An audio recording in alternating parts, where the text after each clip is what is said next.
பெண்கள் சூனியக்காரிகளா? இந்த குட்டி கதையை கேளுங்க.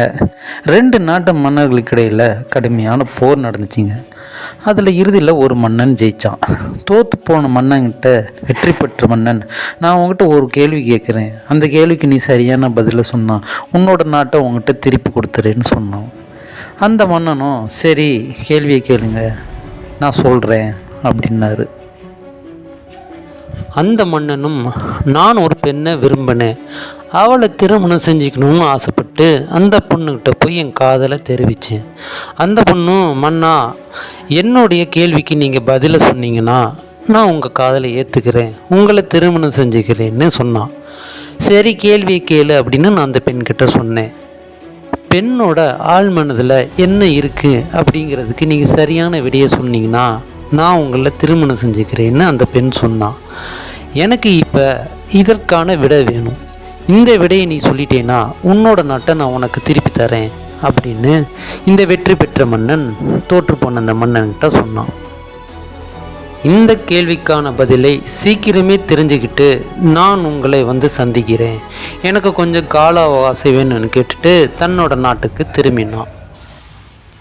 நாட்டுக்கு திரும்பிய மன்னன் தனக்கு தெரிஞ்சவங்ககிட்ட, தன் நாட்டு மக்கள்கிட்ட, அந்த நாட்டில் இருக்க மிகச்சிறந்த அறிஞர்கள்கிட்ட, ஞானிகள்கிட்டன்னு பல பேர்கிட்ட இந்த கேள்விக்கான விடையை தேடி அலைஞ்சான்.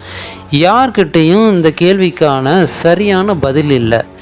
இப்படியே அவன் இந்த கேள்விக்கான பதிலை தேடியே அப்படி காட்டு பக்கம் அலைஞ்சிட்டு இருந்தான். அப்போ அந்த காட்டில் ஒரு சூனியக்கார கிழவியை சந்தித்தான். அந்த சூனியக்கார கிழவிக்கிட்ட இந்த கேள்விக்கான விடை தெரியுமான்னு கேட்டான். அந்த சூனியக்கார கிழவியும், மன்னா இந்த கேள்விக்கான விடை எனக்கு தெரியும், இதற்கான விடையை நான் உங்ககிட்ட சொல்லிட்டேன்னா நீங்கள் இழந்த நாடு உங்களுக்கு கிடைச்சிரும், ஆனால் எனக்கு என்ன கிடைக்கும்னு அந்த கிழவி மன்னனிடம் கூறினார். அந்த மன்னனோ, இந்த விடையை சொல்லி நான் என் நாட்டை மீட்டுட்டேன்னா உனக்கு என்ன வேணுமோ அதை நான் தரேன், எனக்கு இந்த கேள்விக்கான விடையை சொல்லு அப்படின்னு அந்த மன்னன் அந்த சூனியக்காரி கிழவிக்கிட்ட சொன்னேன். சரி மன்னா, உங்கள் கேள்விக்கான விடை இதுதான், எந்த ஒரு பெண்ணும் தான் சம்பந்தப்பட்ட விஷயத்தில் தானே முடிவெடுக்க தான் விரும்புவாள், இதுதான் அந்த கேள்விக்கான விடை, இதை போய் சொல்லி உன் நாட்டை மீட்டுட்டு என்கிட்ட வான்னு சொல்லி அனுப்பினான்.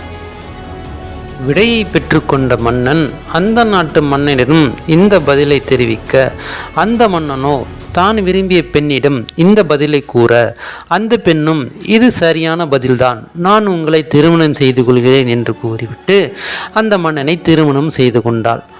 மனம் மகிழ்ந்த அந்த மன்னன் தான் வெற்றி பெற்ற அந்த நாட்டை அந்த மன்னனிடம் மீண்டும் ஒப்படைத்தான். நாடு திரும்பிய மன்னன் சூனியக்கார கிழவியை சந்திக்க காட்டிற்கு மீண்டும் சென்றான். சூனியக்கார கிழவியை சந்தித்த மன்னன், நான் எனது நாட்டை மீட்டுவிட்டேன், இப்பொழுது உனக்கு என்ன வேண்டும் கேள், தருகிறேன் என்றான். சூனியக்கார கிழவியோ, மன்னா நீ என்னை திருமணம் செய்து கொள்ள வேண்டும், இதுதான் என் ஆசை என்றாள். மன்னனும் சரி நான் உன்னை திருமணம் செய்து கொள்கிறேன் என்றான். மறுகணமே அந்த சூனியக்கார கிழவி ஓர் அழகிய தேவதையாக உருமாறி நின்றாள். மன்னா நான் உன்னை திருமணம் செய்து கொள்கிறேன், ஆனால் அதற்கு 2 நிபந்தனைகள் உள்ளன.